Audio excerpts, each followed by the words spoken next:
ഇന്ന് തന്നെ നമ്മൾ പറഞ്ഞാൽ ടെസ്റ്റ് ട്യൂബ് ശിശു ഇന്ന് ഒരു സാധാരണ വിഷയമായി മാറി. പഴയ കാലത്ത് പറഞ്ഞാൽ ഒരു അസംഭവ്യമായ സംഗതിയായിരുന്നു. പ്ലാസ്റ്റിക് സർജറി, അതിൻ്റെ പല ഇനങ്ങൾ, ലിംഗമാറ്റവും അംഗമാറ്റവും ഒക്കെ അതിൽ വരുന്നു.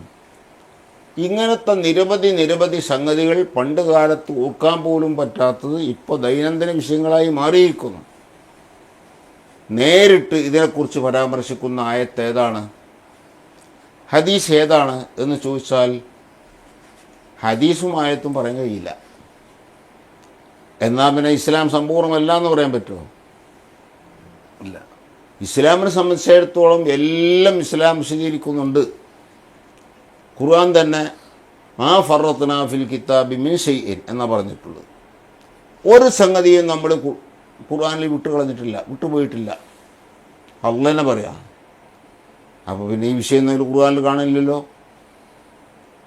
ഇതിനെ സംബന്ധിച്ച് വിധി എന്താണെന്ന് ഖുർആനിൽ കിട്ടാത്ത എന്ത്?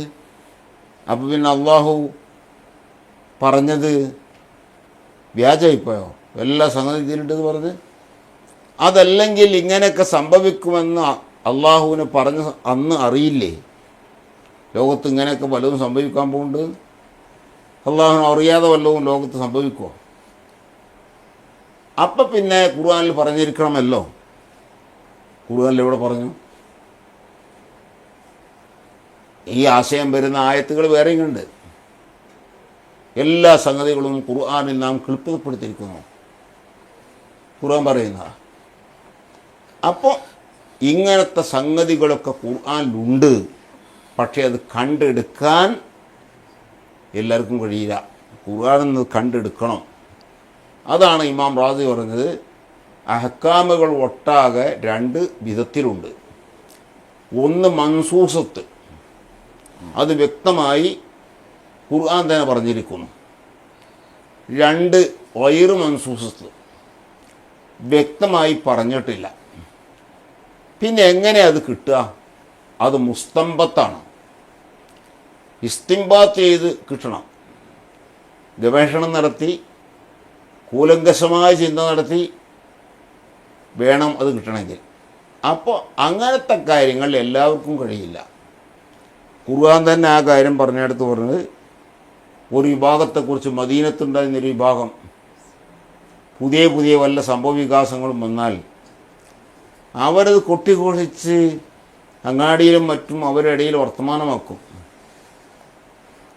അപ്പോൾ ഖുർആൻ പറയാണ്, ആ വിഭാഗം അതിന് പകരം ഒലോ റദ്ദൂഹു ഇലർ റസൂലി, അവർ നബിതങ്ങൾ ഹയാത്തുള്ളപ്പോൾ റസൂലുള്ളാഹിൻ്റെ അടുത്ത് വിട്ടാൽ മതി. ആ വിഷയം മതിയായിരുന്നു. അത് അവരെ അങ്ങാടിപ്പാട്ടാക്കേണ്ട വിഷയമില്ല. അങ്ങനെ ഒരു സംഭവം ഉണ്ടായിട്ടുണ്ട് നബി. ഇതിനെന്താണ് തീരുമാനം? മതവിധി എന്താണ്? നബിയോട് ചോദിക്കാമായിരുന്നു. അതവർ ചോദിക്കാൻ പോയില്ല. ഇവർ മുനാഫിക്കീങ്ങളാണ് ഈ കൂട്ടർ, കപടന്മാർ. അവരെക്കുറിച്ചാണ് പറഞ്ഞത്. അല്ലെങ്കിൽ ഒയില ഉലിൽ അംരി മിൻഹും, അവരിൽ നിന്നുള്ള ഉലുൽ അംറിലേക്ക് വിട്ടുകൊടുത്തിരുന്നെങ്കിൽ. അപ്പോൾ എല്ലാവർക്കും കിട്ടാത്തതുകൊണ്ടാണ് ഉലുൽ അംറിലേക്ക് കൊടുക്കാൻ പറഞ്ഞത്. ഒരു റദ്ദൂഹു ഇലർ റസൂലി ഒയില ഉലിൽ അംരി മിൻഹും. ആ ഉലുൽ അംർ എന്ന് പറയുന്ന കൂട്ടർ ആരാണെന്നതിന് തൊട്ടടുത്ത വാക്കുന്നതിന് മനസ്സിലാവും. ഉലുൽ അംർ എന്ന് പറഞ്ഞാൽ ഉലുൽ ഫിഖ്ഹി ഉൽ ഇൽമി എന്ന് ഇബ്നു അബ്ബാസ് ഒക്കെ തഫ്സീറിനുണ്ട്. അവർക്ക് അത്രമാത്രം വിജ്ഞാന സാഗരങ്ങളാണ്. അപ്പോൾ അവർക്ക് ഖുർആനിൽ നിന്ന് തന്നെ അവരുടെ ആ ദീർഘവീക്ഷണത്തിലൂടെ അവർ നോക്കുമ്പോൾ അതിൻ്റെ വിധി അവർക്ക് കണ്ടെത്താൻ കഴിയും. അതാണല്ലോ അലിമഹുല്ലദീന യസ്തംബിതൂനഹു മിൻഹു. ഖുർആൻ്റെയോ ഹദീസിനോ നെസ്സെന്ന് പറയുന്ന എല്ലാവരും പറഞ്ഞു. ഇത് മൻസൂസ് അല്ലാത്തതുകൊണ്ട്, നെസ്സാക്കപ്പെടാത്തതുകൊണ്ട്, വ്യക്തമായി പറയാത്തതുകൊണ്ട്, ഇസ്തിംബാത്ത് കൊണ്ട് അവർ ദൈർഘവീക്ഷണത്തിൽ കൂടെ അവർ ഇജ്തിഹാദ് നടത്തിയപ്പോൾ ആ ഇജ്തിഹാദിലൂടെ അവർക്ക് കിട്ടുമായിരുന്നു.